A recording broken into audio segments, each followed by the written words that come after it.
is that you'll find in the Gospel of John, for example, passages like John 17:3, where it explicitly mentions that the Father is the only true God. Explicitly mentions this. The real irony here is that Muhammad Hijab would claim that the same author who, in the incipit, the very opening of his account, said the Word was with God and the Word was God, nevertheless taught the opposite in John 17:3. Quick hermeneutics lesson. There's no better indication that you have wildly misunderstood what an author has said than when you interpret his statement to mean something opposite to his stated thesis, which you've already conceded. Moreover, the idea that John 17:3 teaches something contrary to the Trinity or deity of Christ rests on at least two informal logical fallacies, namely circular reasoning and equivocation. The argument is circular and begs the question because it takes the statement, "This is eternal life, that they may know you, the only true God," to logically infer that since Jesus is not the Father, therefore he's not the only true God.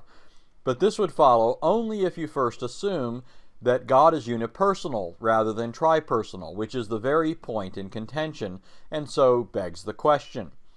This argument is also equivocal since it takes the statement, "This is eternal life, that they may know you, the only true God," to mean only the Father is the true God. But the word "only" in the Greek text does not modify the word "you" in reference to the Father, but the phrase "true God."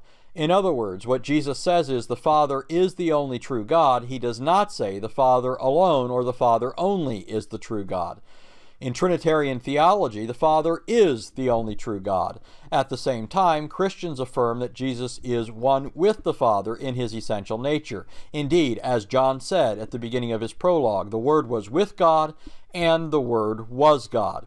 And so, by virtue of the consistent testimony of John's Gospel, Jesus is, together with the Father, the only true God. In fact, this interpretation is borne out by the context. In John 17, verses 3 through 5, this is what Jesus said.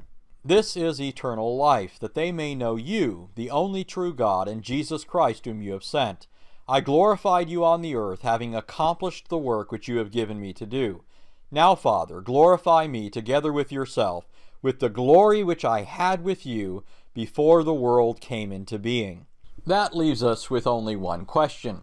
What do you do when you've thoroughly demonstrated that a person is reading things in a way that's contrary to the stated thesis of the book, is contrary to the grammar of the text, rests on logical fallacies like equivocation and circular reasoning, and is not consistent with the immediate context?